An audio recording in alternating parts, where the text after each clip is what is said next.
저는 기도할 때 또 여러분에 대한 간절한 소망이 있다면 하나입니다. 우리 주님의 교회 성도 여러분들이 날이 갈수록 오직 그리스도, 오직 하나님의 나라, 여기에 답을 얻고 여기에 참된 힘을 얻고, 그래서 우리의 모든 삶, 특별히 우리의 말과 행동을 통해서, 우리 일을 통해서 그리스도가 증거되는 그 일이 일어나기를 간절히 소원하고 기도합니다. 이게 하나님의 뜻이기 때문에 그렇습니다. 당장 여러분이 오늘 복을 받으시오, 또 병이 나을 겁니다, 돈이 생길 겁니다. 그것이 복인 같지만요, 진짜 복은 다른 것이 있지요. 그래서 우리는 오늘도 우리가 좀 전에 제가 말씀드린 것처럼 세상적인 것이 우리의 기준된, 또 각인된 그런 우리의 모습 속에 하나님의 것을 우리가 알고 누리기 위해서 예배에 성공하면 됩니다. 그래서 예배할 때마다 여러분이 하나님께서 나를 구원하셨다, 하나님께서 나를 하나님의 일을 위해서 부르셨다, 여기에 대한 정체성을 회복하시면 됩니다. 내가 하나님의 자녀고, 저 같은 경우는 하나님의 종으로 목회자로 불렀지요. 거기에 대한 우리의 정체성입니다. 거기에 맞는 은혜를 받으면 되고, 거기에 맞는 하나님의 말씀을 우리는 받으면 되고, 그 속에 오늘 우리의 현실과 여러 가지 일들이 있지만 거기서 하나님의 계획을 찾고 하나님이 원하시는 기도 제목 가지고 기도할 수 있으면 됩니다. 이렇게 예배가 성공되어지면 조금 지나면요, 여러분 주위에 흑암 권세가 꺾여 있을 겁니다. 그리고 하나님 앞에 내가 그렇게 기도했는데 응답이 안 온 것처럼 보이는데 더 좋은 응답이 와 있는 것을 보게 될 것입니다. 그래서요, 우리는 정말로 하나입니다. 이 은혜 아는 게 아니고 예수가 그리스도다 체험되면 됩니다. 이 체험이 와야, 예배에 대한 이 증거가 내게 있어야 예수가 그리스도라고 하는 사실이, 그리고 정말로 믿음의 사람들이 어떻게 고난당했는데 감사했는지 그게 깨달아지게 되는 겁니다. 그러면요, 우리 인간은 하나님의 형상대로 지어진 최고의 축복의 존재입니다. 이 부분을 우리는 회복하고 누려야 되는데요, 여기에 지금 세상이 왜 어렵습니까? 내가 왜 어렵습니까? 내 삶이 왜 힘듭니까? 최고 축복된 존재, 인간에게 창세기 3장 사건이 왔다, 이게 정말로 깨달아져야 돼요. 그런데 우리는 문제를 만나면 그건 잊어버리거든요. 이게 세상 속에 있으니까 세상은 점점 어두워지는 겁니다. 이게 깨달아져야 주님의 단식이 느껴집니다. 왜 주님이 오늘도 성경에 보니까 그 마음에 비통해 하셨다, 그리고 눈물을 흘리셨다 그랬거든요. 이 마음이 있어야 정말 우리가 그렇게 들었던 전도가, 또 선교가, 후대운동이 뭔가 그냥 단순히 듣는 소리가 아니라 거기에 대해서 한을 가지게 됩니다. 이게 있는 사람은 계속해서 복음의 말씀을 들을 수밖에 없고 복음을 말할 수밖에 없는 거죠. 그래서 다시 한번 선포하고 말씀드립니다. 예수는 그리스도라고 하는 이 복음은 분명히 모든 문제에 대한 유일한 해답입니다. 그리고 그리스도는 여러분이 바라고 소원하고 상상하지 못하는 모든 것 중에 모든 것입니다. 이게 복음이에요. 그런데 이 복음이 나의 복음으로 괴인화되지 않으면, 알고 있지만 문제를 만날 때마다 염려해야 되고 낙심해야 됩니다. 이 복음을 가지고 나는 구원받았는데 불신앙의 소리를 들을 때마다 힘이 빠지고 기도하기 싫어지고 불신앙에 점점 더 수렁에 빠지게 되는 겁니다. 오늘 거기에 대한 정의를 하나님에게 주셨어요. 그래서 우리의 믿음을 점검하게 하신 겁니다. 그 사람이 바로 마르다입니다. 오늘 마르다가 보니까요, 자기 오라버니 나사로의 죽음 때문에 낙심과 슬픔 가운데 있습니다. 이 마르다의 낙심과 슬픔의 원인이 뭘까요? 가족이 죽으면 물론 슬프겠지요. 그런데 그 더 근본적인 마르다에게 있는 이유가 있습니다. 누가복음 10장 38절로 42절에 보니까 마르다는 실패한 게 하나 있어요. 그게 뭐냐? 예수님께서 마르다의 집에 오셨는데 예수님의 말씀 듣는 그 일에 실패한 경험이 있습니다. 이게 원인입니다. 저와 여러분이 구원받았는데 말씀을 바르게 듣지 못하면 불신하게 됩니다. 말씀을 바르게 받지 못하면 원망하게 되고 불평의 말을 하게 되어 있습니다. 그건 당연한 겁니다. 어쩌면. 그런데 그게 끝이 아니라는 겁니다. 불신앙 뒤에는 항상 염려가 따라옵니다. 염려 뒤에는 믿음이 아니기 때문에 인본주의가 따라옵니다. 그리고 그 인본주의는 반드시 사탄이 역사하는 겁니다. 이것이 누구겠냐? 불신앙하는 불신자에게 일어나는 일이 아니고 언약의 사람에게 일어나는 일이에요. 구원받은 사람에게 일어나는 일이에요. 이것을 저와 여러분이 넘어서야 됩니다. 내게 문제가 생긴 것을 다른 사람 탓으로 돌리고 원망하고 불평하고, 그게 언제일까요? 여러분의 경험을 한번 돌아보세요. 예배에 실패할 때입니다. 하나님의 은혜 받지 못할 때입니다. 성령 충만하지 못할 때입니다. 그래서 오히려 성경에는 유대인과 바리새인들처럼요, 성경을 많이 아는 사람이 하나님의 은혜를 받지 못하면 그 사람이 하는 말은 분명히 성경을 말합니다. 분명히 하나님의 말씀을 말하는데 듣는 사람은 힘이 빠져요. 그 말씀을 들었는데 어려워집니다. 은혜 받지 못한 사람이 말을 하는데 바른 말을 합니다. 맞는 말을 합니다. 그런데 그 말을 들으면 낙심이 되어져요. 왜 그렇습니까? 거기에 대한 증거, 민수기 14장에 보니까 가나안 땅을 정탐하고 왔던 10명의 정탐꾼들에게서 일어난 그 일입니다. 그 사람들은 12지파에 그래도 대표적인 믿음의 사람들이었어요. 이 말을 조금 다르게 해석하면 부모의 사랑을 많이 받고 자란 자녀들 중에 삐뚤어지는 자녀들이 있어요. 그렇죠? 왜 그럴까요? 이게 우리의 키입니다. 이게 우리 예배의 이유입니다. 아무리 부모에게 자녀가 좋은 걸 해줘도 언약을 심어주지 않으면 흑암 권세와 세상 문화를 이기지 못하기 때문에 그렇습니다. 그래서 방법은 하나밖에 없어요. 저와 여러분이 복음 속으로 알고만 있는 것이 아니라 정말로 들어가야 됩니다. 그러면요, 내가 비록 부족하고 지식이 짧고 연약하든 복음 속으로 들어가서 내 생각이 오직 복음이 되면 나를 살리게 되고 모든 것을 살리게 되는 겁니다.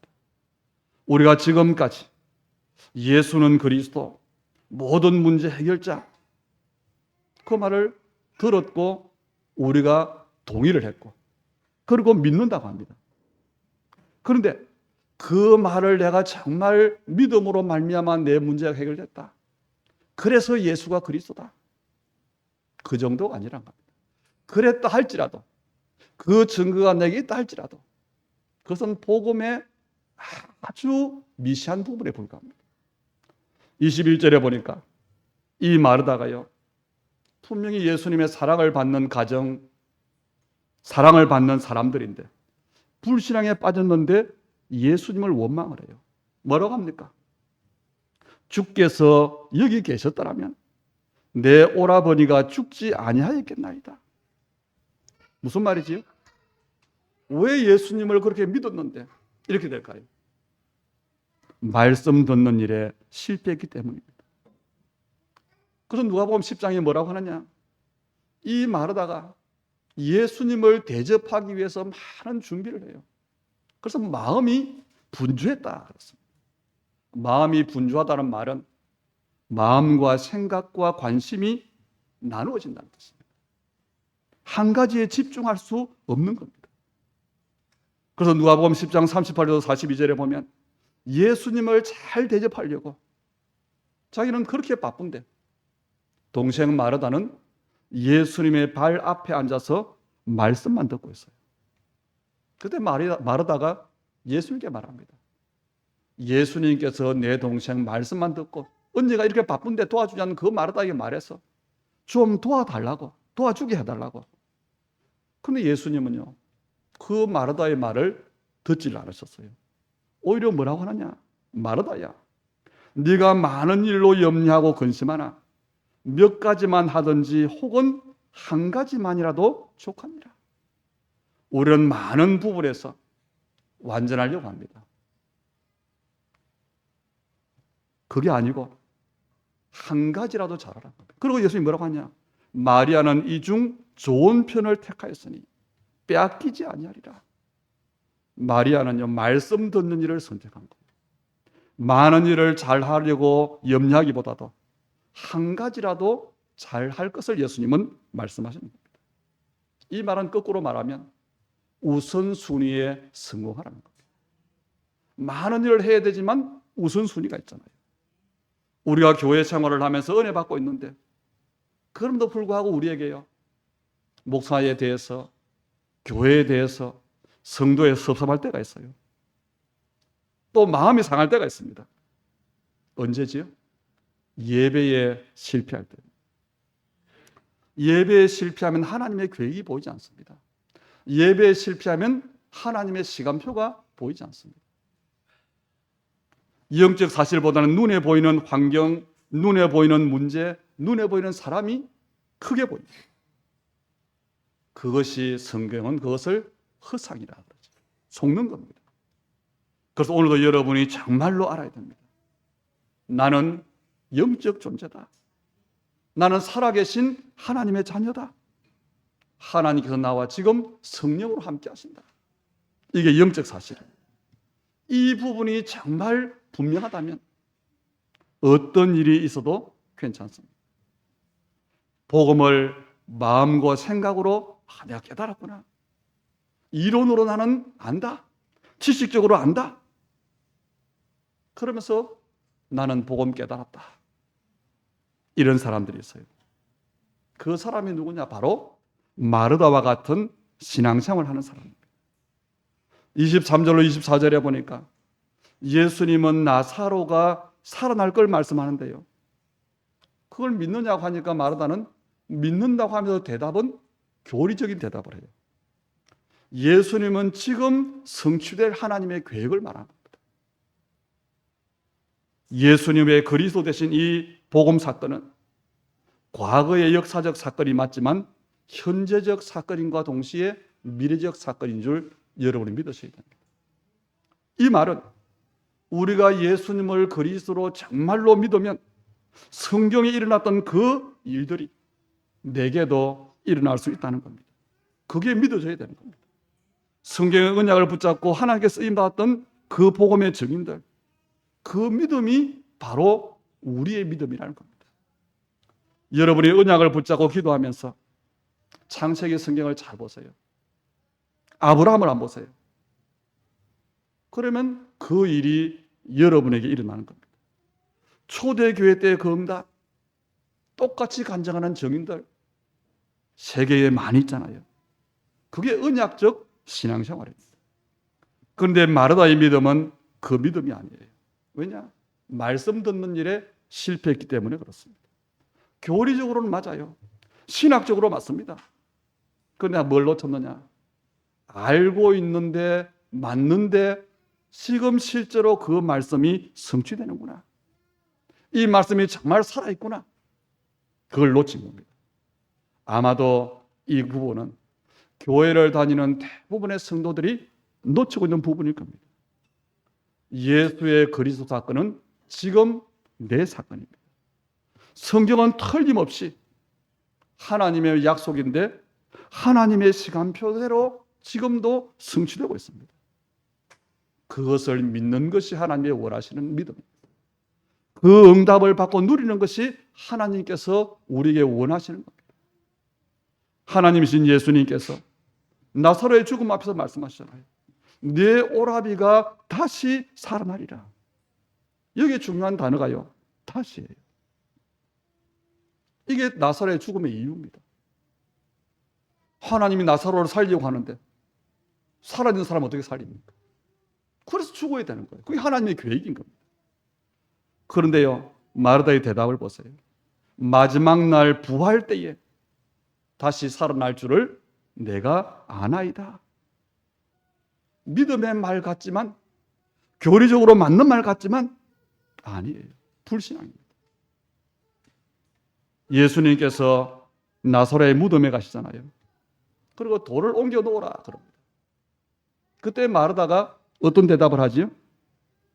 주여, 죽은 지가 나흘이나 되었으니 벌써 냄새가 나나이다. 굉장히 이성적이고 합리적인 믿음입니다.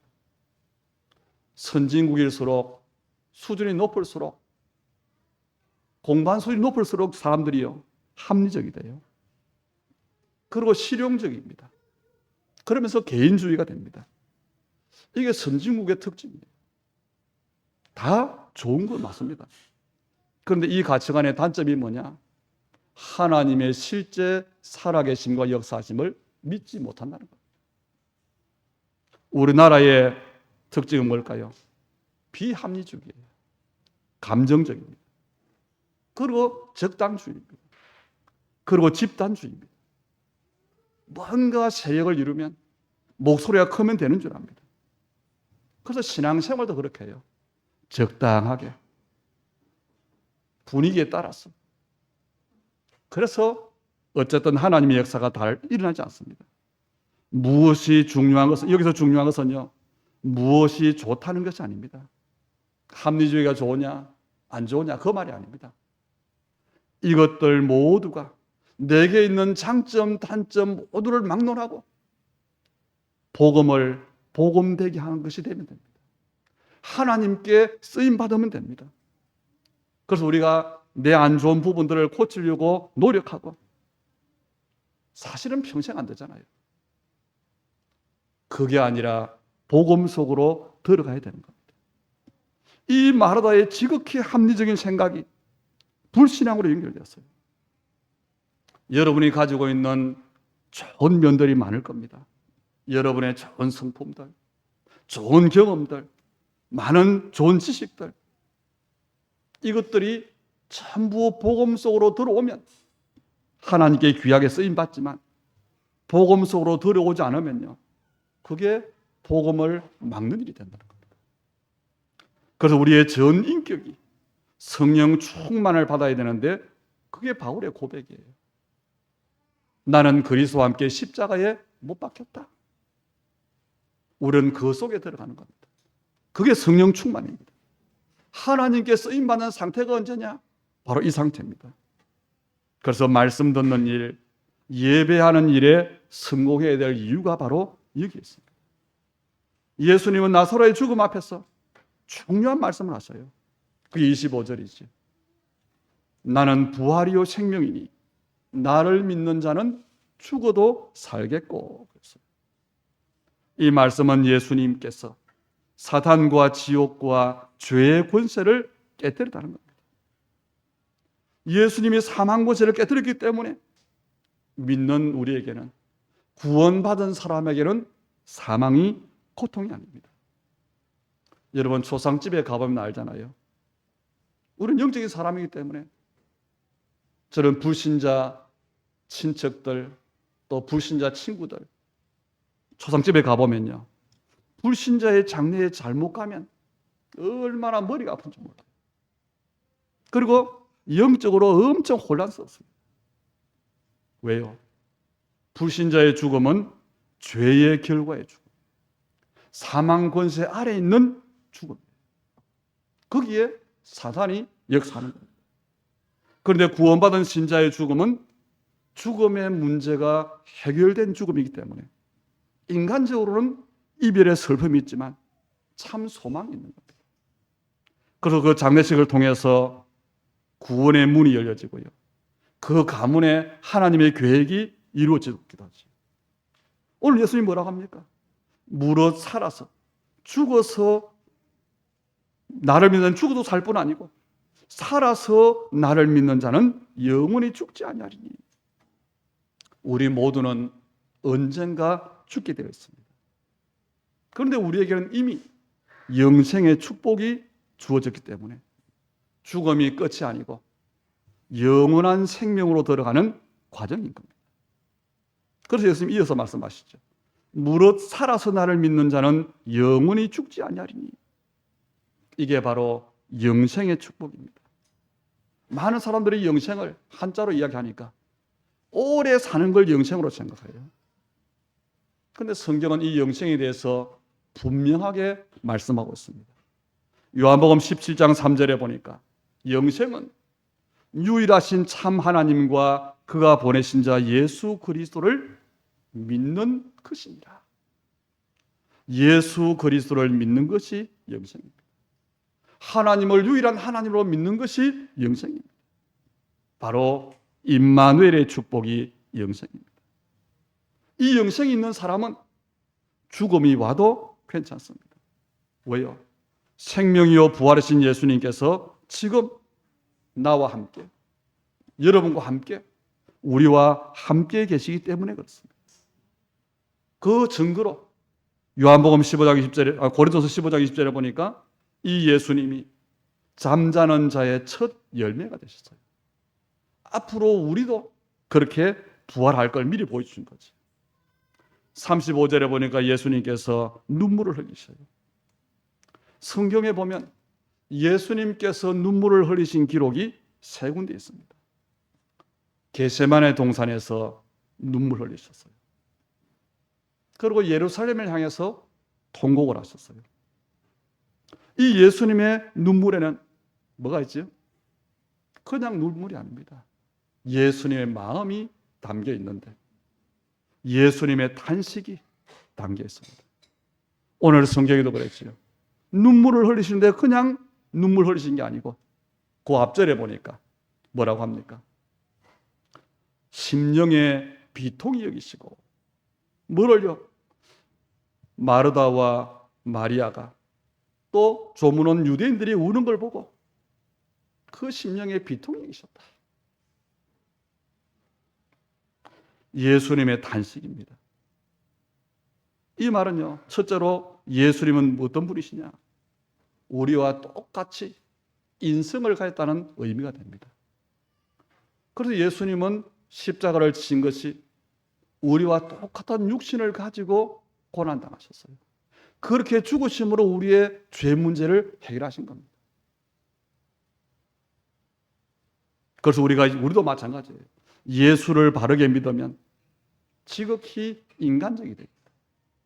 그리고 가장 정상적인 삶을 살 수 있습니다.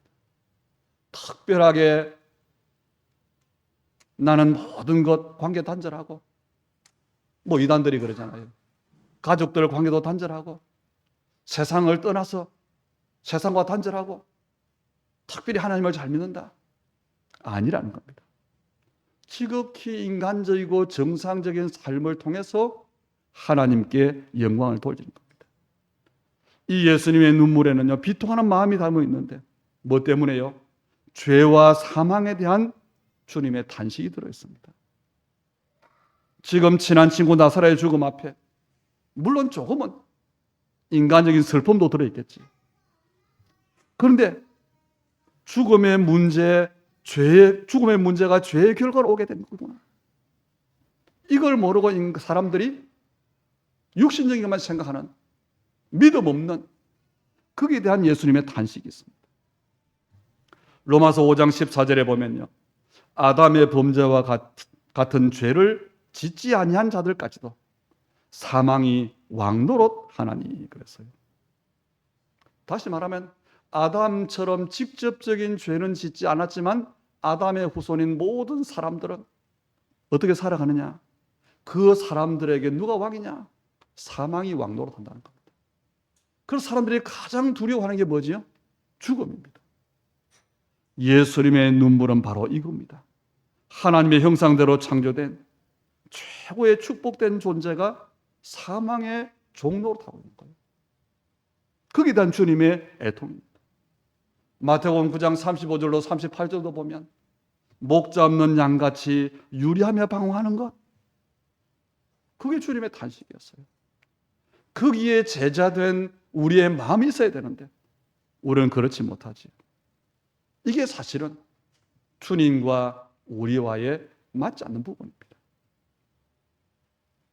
나사로가 병들어 죽게 됐을 때 예수님이 분명히 말씀하셨죠. 이 병은 죽을 병이 아니요 하나님의 영광을 위함이요 하나님의 아들이 영광을 받게 하려 함이라 그랬어요. 다시 말하면 이 나사로의 죽음에는 하나님의 계획이 있다는 겁니다. 하나님께서 다시 살리실 계획이 있다는 겁니다. 그래서 다시 살리기 위해서는요, 죽어야 되잖아요. 죽기 전에 오시면 되는데 예수님이 오히려 스케줄을 조절하셨어요. 이틀을 더 유하시고 우리가 유대로 가자. 그러고는 완전히 죽고 난 다음에 오셨어요. 이게 우리의 생각입니다. 축복에 대한 우리의 생각은 어려움이 전혀 없이 내가 원하는 대로 모든 것이 잘 되는 것, 이게 축복에 대한 우리의 생각입니다. 그런데요, 하나님의 생각은 그렇지 않습니다. 하나님은 출애굽한 이스라엘을 인도하시는데 홍해 앞으로 인도하셨어요. 그건 곧바로 바로의 마음을 강팍하게 했어요. 그래서 이스라엘에게 위기가 오게 한 겁니다. 우리의 생각 같으면 하나님이 우리의 기도를 들으셨으니까, 우리를 종되었던 데서 해방시켰으니까, 가나안의 축복이 예비되어 있으니까 소풍 가듯이 룰루랄라 아무 어려움 없이 가자. 그런데요, 아닙니다. 왜 그랬을까요? 하나님은 홍해를 가르치는 하나님의 능력을 체험하게 하신 겁니다. 그 사건이 체험이 끝이 아니에요.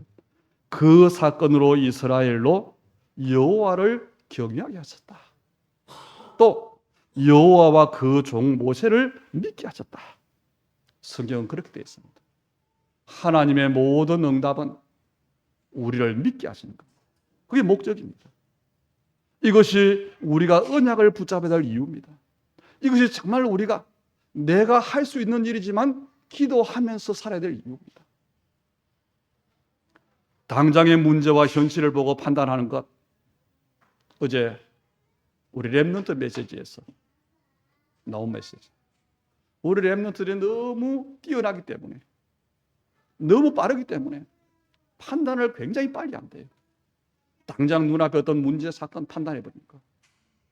그런데요, 그거하고 오랫동안 기도하면서 기다리고 성령 인도받고 준비해 온 것하고 같지 않습니다.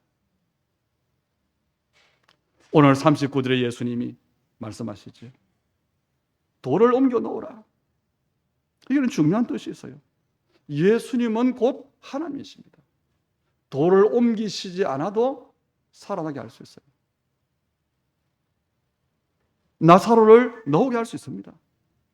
그런데 그렇게 하지 않았어요.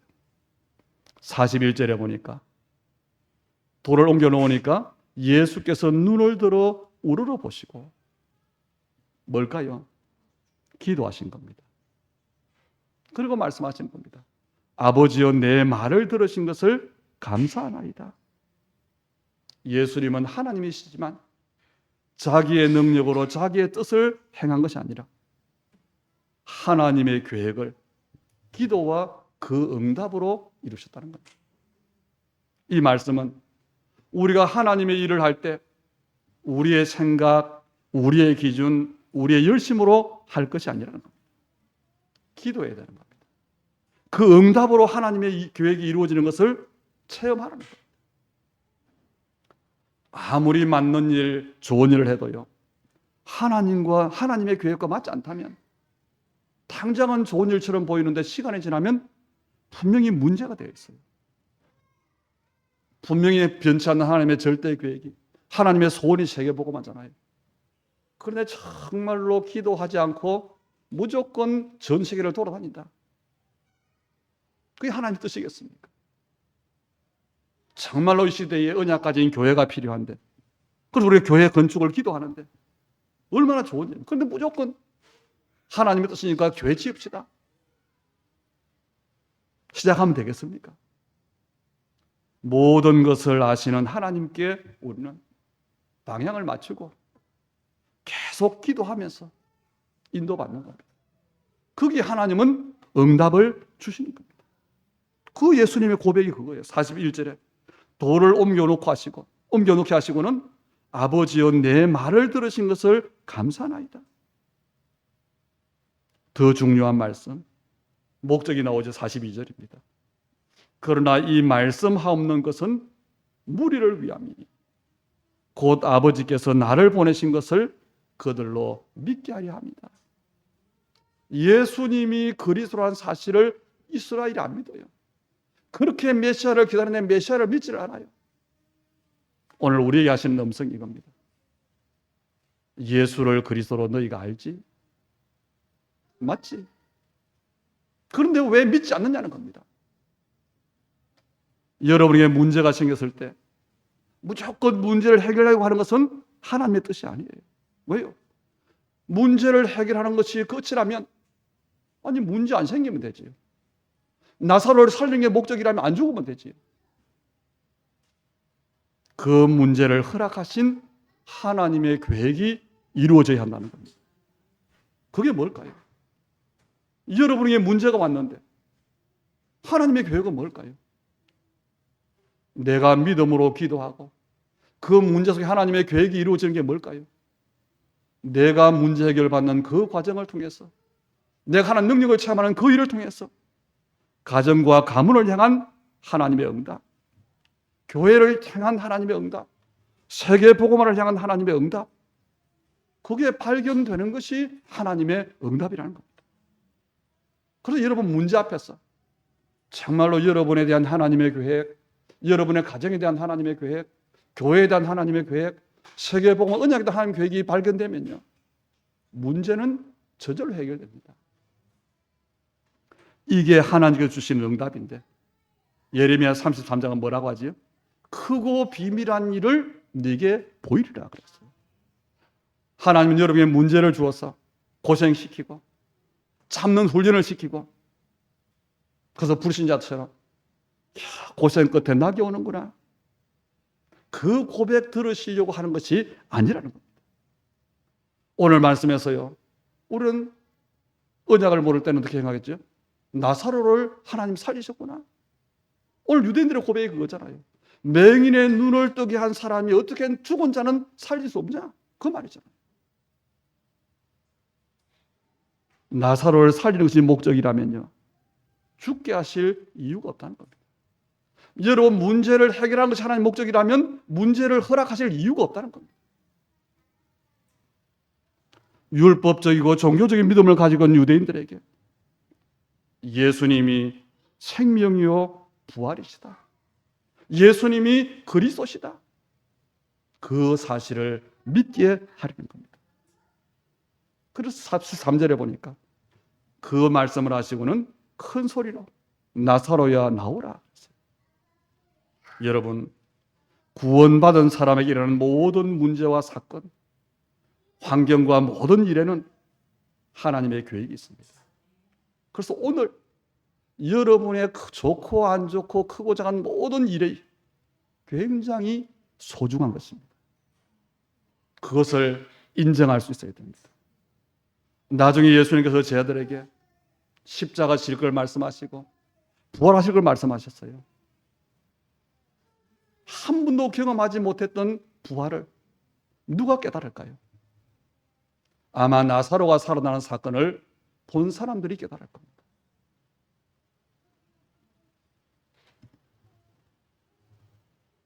주님은 우리에게 말씀하십니다. 나는 부활이요 생명이니. 여러분, 우리에게 일어나는 모든 일들은 하나님의 메시지입니다. 거기서 우리는 살아있는 메시지를 하나님이 주셨다는 것인데 응답을 받는 어떤 응답을요? 살아있는 응답을 받으셔야 돼요. 그러기 위해서는 나와 관계된 모든 곳에 하나님께서 역사하시도록, 하나님의 뜻이 이루어지도록 예수의 그리스도 되심과 주 되심을, 하나님의 절대 주권을 인정하면 됩니다. 다시 말하면 예수님은 그리스도십니다. 그분이 말씀하셔요. 나는 부활이요 생명이니. 그분이 십자가에서 우리의 모든 문제를 끝내셨습니다. 사망 권세, 사단의 권세를 깨뜨리고 부활하셨습니다. 지금 성령으로 우리와 함께 계십니다. 이 하나님이 주시는 평안이, 이 하나님이 주시는 살아있는 응답이 우리 전도자들의 여정에 넘쳐나기를 주의 이름으로 축복합니다. 살아계신 아버지 하나님, 우리에게 참 복음과 하나님께서 주시는 응답의 비밀을 알게 하시고 우리의 작고 연약한 삶으로 세상을 살리는 오직 복음의 증인의 삶이 되게 하신 것 감사를 드립니다. 부활의 생명이신 주님께서 우리와 함께 계시는 임마누엘의 이 축복을 우리 주님의 교회 모든 성도들로 순간마다 누리게 하옵소서. 오늘 말씀이 언약의 사람들의 삶 속에 믿음으로 누려지게 하시고 하나님의 나라를 이루는 응답으로 성취되게 하여 주옵소서. 믿으면 하나님의 영광을 보리라고 하셨는데 우리의 믿음이 마르다의 믿음 같지 않는 사실적인 믿음이, 하나님이 원하시는 믿음이 우리 안에 회복되기를 원합니다. 축복하여 주시옵소서. 우리 예물 드림을, 우리의 고백 드림을 주님 연락하시고 이 땅에 오직 복음이 전거되는 그 일 앞에 하나님 정말 영육간에 정인되도록 우리 하나님의 사람들을 축복하시되 예물을 받으시고 그 인생을 축복하시고 그 일과 업을 축복하시고 하나님 일평생 하나님의 나라의 정인되기에 부족함 없도록 땅 끝까지 여호와의 사심 앞에 정인되도록 하나님 하늘의 복으로 세상 살릴 빛의 축복으로 우리 하나님의 사람들을 축복해 주시옵소서. 예수님 이름으로 기도하옵나이다. 아멘.